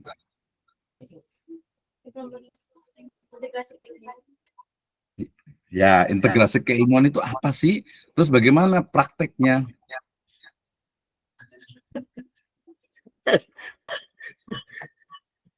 Aduh. Ya. Masih ngambang Ustaz, belum perlu paham Ustaz. Ya, nggak apa-apa. Nanti kita sambil ini dulu ya. Nanti boleh lihat nanti ada di YouTube saya juga untuk iniannya. Ini bisa jadi integrasi atau ke Ibu gantian, jangan laki-laki terus ya. Ibu Wanda Amalia, Teteh mungkin ya, Teteh Wanda Amalia boleh dibuka, atau mungkin Ibu R Maya, boleh? Ya. Ya, hadir Ustaz. Ya, coba. Tadi dengar nggak apa itu integrasi keilmuan? Integrasi keilmuan. Mm-mm. Mungkin integrasi keilmuan itu proses menggabungkan pengetahuan dari berbagai metode disiplin ilmu kali ya. Gitu. Untuk Ya, mencapai betul. Jadi pemahaman yang lebih komprehensif seperti itu. iya, betul. Ya, pertanyaan saya memang agak sedikit umum. Harusnya itu bagaimana integrasi ilmu agama ke dalam ilmu pengetahuan umum. Agak sekuler dikit sih kalau apa gitu. Jadi, nah kira-kira gimana nih? Bagaimana cara mengintegrasikan? Nanti bahasa sebenarnya inserting ya. Ya, integrasi sama bagaimana mengintegrasikan ilmu agama ke dalam ilmu-ilmu dalam mata pelajaran di sekolah. Ibu ngajar apa, boleh tahu? Ngajar? Saya ngajar kelas 1 pada dosen. Kelas 1 Kelas 1 ini ya, SD. SD ya? Ya. Iya kan banyak tuh, ya udah saya kasih contoh lah. Yang paling disukai mata pelajarannya apa? Yang paling disukai anak-anak biasanya tuh PKN, kemudian paling akidah akhlak. Nah, seperti itu. Oke, yang pertama aja lah, akidah. Akidah mah itu ya, PKN lah. Kalau akidah kan PKN, bagaimana memasukkan nilai-nilai agama atau bagaimana bagaimana integrasi ilmu agama ke dalam mata pelajaran PKN. Silakan. Oke. Mungkin kalau sekarang kan yang dibahas di kelas 1 ini sesuai mungkin pengalaman saya saja kali Iya, ya, Pak. betul. Maksudnya ya, Pengalaman. kalau di kelas 1 kan saat ini memang materinya itu kan tentang tentang lingkungan, kemudian dari lingkungan yang bersih, lingkungan yang kotor, seperti itu. Nah, mungkin kalau mengintegrasikannya, itu saya dari yang dengan agama itu ya lebih kepada mungkin kayak tadi saya memberitahukan tentang yang hadis kebersihan gitu kan, atau Rusyatul Ilman seperti itu, disampaikan kepada anak-anak bahwa saya memang juga Islam juga menyukai atau Allah juga menyukai hal yang suci atau hal yang bersih seperti itu. Jadi untuk lebih mereka bisa mengaplikasikan, maksudnya bagaimana cara menjaga lingkungan yang bersih dan nyaman gitu loh, karena Allah juga kalau memang bersih gitu kan, lingkungan yang bersih dan nyaman tuh Allah juga suka, kayak gitu paling Pak. Oke, ya betul. Terima kasih Bu Ermaya ya. Ya, betul sekali. Jadi aduh, saya lupa ini on cam-nya. Ya, baik, nggak apa-apa.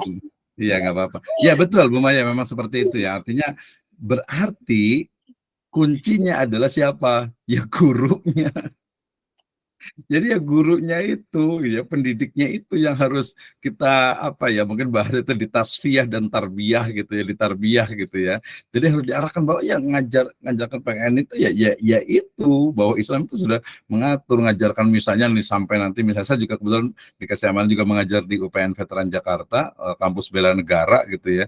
Saya katakan ya kalau ini adalah kampus bela negara, kita ini sudah membela negara, bilang gitu. Apalagi betul saya ngajar di ekonomi, bela negara Anda itu ya dengan ekonomi yang syar'i, ekonomi yang adil. Nah, bela negara kita itu ya berarti yang mendidik generasi muda itu udah sangat membela negara gitu kan. sangat jelas. Kalau guru nggak usah ditanya lagi gitu. Nah, itu nanti kalau bisa Ibu dikumpulkan atau mungkin nanti kan ada RPP tuh. Nah, teknisnya dimasukkan ke RPP. Udah dimasukkan ke RPP belum? RPP-nya masih sesuai dengan ini ya Pak. Nah, nanti Kurikulum belum ditambahin. mengintegrasikan itu. Iya, Ya, nggak apa-apa. Nanti ya, kalau kita biasa kalau di perguruan tinggi kan di dimodifikasi RPS nanti. tuh, iya. Jadi di RPP-nya itu harus dimunculkan bahwa ini loh tentang Ya, kebersihan, tentang kerapihan, nanti termasuk juga time management, kedisiplinan, ya, kemudian menghormati guru. Dan justru sebenarnya seperti itu, menghormati guru dan sebagainya, kebersihan dan sebagainya, itu yang paling kuat itu ya dari agama. Ya kalau kita cuma etika, norma, menghormati guru, ini kadang nggak masuk kayak gitu doang. Kalau agama ini jelas Islam loh, ini mengajarkan begini-begini dalam semua hal. Nah, oke, terima kasih Bu Maya, sudah luar biasa sekali. Jadi nanti tugas kita sama-sama bersama Bapak. nih, oke ya. Baik, ada satu lagi saya mau nanya tadi ada Ibu Wanda dengan Ibu Widya nih. Mau tanya nggak nih ke ibu-ibu ya? Ibu Wanda dengan Ibu Widya, siapa yang siap nih? Saya mau tanya nih. Ada Ibu Dede juga ya, Ibu Dede Hikmah ya. Saya mau tanya siapa nih yang mau ditanya nih ya. Tadi sebenarnya saya mau nanya itu tentang ini ya, tentang pendidikan atau filsafat pendidikan agama Islam. Jadi setelah kita belajar ini apa yang kita dapatkan ya, apa yang kita dapatkan dari filsafat pendidikan agama Islam ini. Ya, ini kan sudah istilahnya itu kuliah. Jadi beda kalau tadi guru ya praktisi memang, tapi sebagai praktisi juga harus paham tadi teori-teorinya. Makanya nanti ketika ada nih orang nih mengajarkan metode belajarnya itu seperti ini gitu ya.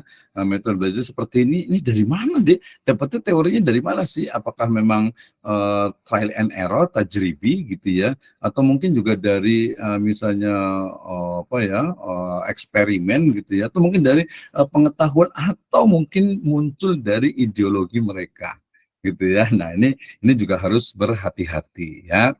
Oke, Pak, ini kayaknya nih Pak Ustadz Ahmad Rikordi, ada bisa on kameranya? Bukan kameranya, mic-nya, atau Ustadz Zarkasi Effendi? Boleh? Ya, mungkin alhamdulillah di sini udah tinggal hujannya udah gerimis kecil sih gitu ya. Silakan, Ustadz Ahmad Rikordi, nggak usah kameranya nggak usah nyalakan, nggak apa-apa. Coba mau ditanya atau bertanya?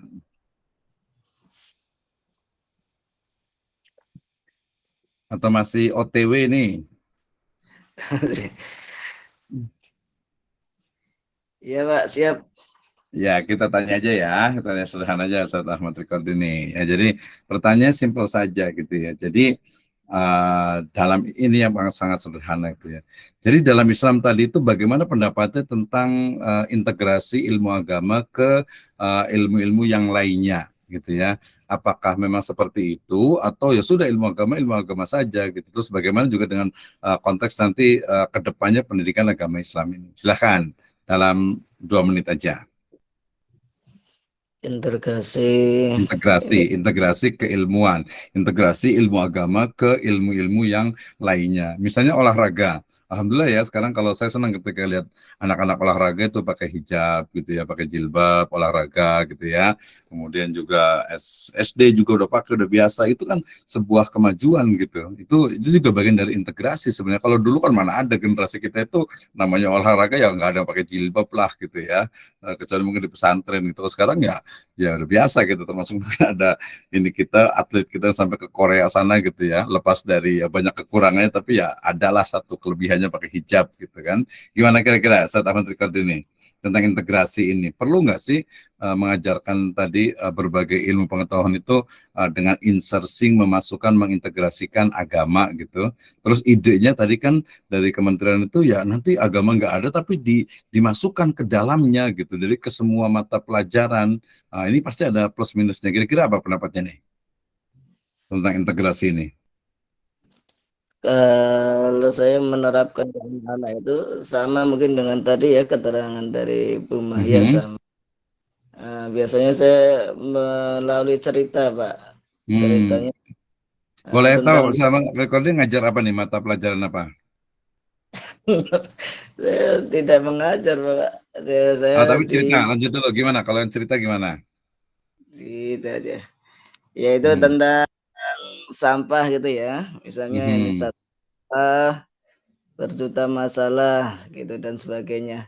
Terus selanjutnya ya sampah itu membuang sampah sembarangan berarti membunuh kehidupan. Ya kehidupan termasuk makhluk hidup, manusia, hewan dan semuanya gitu.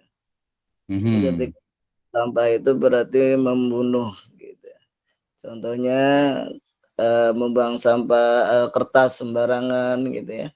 Nah, itu kan di pohon ketika pohon mati terjadi banjir dan sebagainya gitu. Nah, kita harus menghemat kertas, tidak boleh dicoret-coret ataupun dibuang. Yang seperti itu. Kita aplikasikan. Ya, terima kasih Ustaz Ahmad Rikordi. Tadi kan yang kecil-kecil, walaupun sebenarnya nggak kecil juga ya. Sekarang yang besar nih. Tadi sebenarnya ada ketika bicara tentang integrasi itu tetap saja untuk istilahnya apa orang-orang yang tidak suka itu selalu ada. Gitu ya. Nah, kita harus juga cari cara menjawabnya. Tadi masalah kecil-kecil, sekarang masalah besar lah, misalnya gitu ya. Udah lewat ini nggak apa-apa ya. Pemilu nih. Nah, ketika pemilu, kemudian tadi konteks pendidikan agama Islam juga bukan hanya di sekolahan, tapi juga di masjid misalnya. Ya, kemudian muncul misalnya, oh berarti kan gini, konsep tadi integrasi itu kan berarti Ibu dan Bapak sekalian, misalnya gitu ya, kalau kita memilih presiden nih, berarti gitu ya, berarti harus cari presiden yang memang loyalitasnya bagus sama Islam, misalnya gitu ya. Partai juga misalnya gitu ya. Tenang, saya bukan salah satu dari partisipan partai, bukan anggota juga gitu. Partai misalnya, atau mungkin juga presiden tadi gitu. Nah, tapi kemudian muncul ya istilah tadi yang lawannya, oh Anda itu politik identitas, nggak bisa. Kita itu alam demokrasi, nggak boleh pakai pemilu kok dikait-kaitkan dengan agama. Harus milih, harus sesuai dengan Islam ini. Itu namanya politik identitas. Nah, itu ya sebenarnya bukan masalah besar juga, dalam arti itu masalah politik itu juga perlu kita sikapi. Artinya adalah bahwa ya setiap proses untuk islamisasi keagamaan pasti tentu saja ada tantangannya, ada yang orang-orang yang tidak suka, ya pasti bisa banyak sekali. Ya integrasi keilmuan ini saya ingat sekali di tahun 99 ya saya ikut pelatihan di Makassar itu tentang bagaimana cara mengajarkan matematika ya diawali dengan ayat Al-Qur'an. Dan itu bukan hanya teori tadi, seperti Bu Maya itu langsung dimasukkan ke RPP, kalau di kampus RPS, dimasukkan juga ke dalam bukunya, ya ke dalam buku ajarnya itu, gitu ya. Nah itu ini adalah tugas kita bersama. Banyak yang nggak suka itu banyak gitu, sehingga ya perang dalam makna Ghazul Fikr, perang pemikiran ini ya akan tetap terus berlangsung. Apakah kita akan berkontribusi ya seperti mungkin kisah seekor semutnya yang kontribusi terhadap Nabi Ibrahim ketika beliau dibakar, atau mungkin kita hanya ngelihat saja, hanya ad'aful iman bi qalbi ya. Ini kita kembalikan kepada diri kita sendiri. Ya demikian ya terkait dengan mata kuliah filsafat pendidikan ilmu. Jadi bukan hanya teori, tapi juga ada aksiologi, ada prakteknya, dan tugas kita bersama untuk terus ya memperjuangkan pendidikan agama Islam dan juga agama Islam secara khusus ya. Wallahu a'lam bishawab. Kita tutup dengan hamdalah dan doa kafaratul majlis. Alhamdulillahirabbil alamin. Allahumma bihamdika asyhadu an la ilaha illa anta astaghfiruka wa atubu ilaik. Allahumma taufiq ila khair. Wassalamualaikum warahmatullahi wabarakatuh. Waalaikumsalam warahmatullahi wabarakatuh.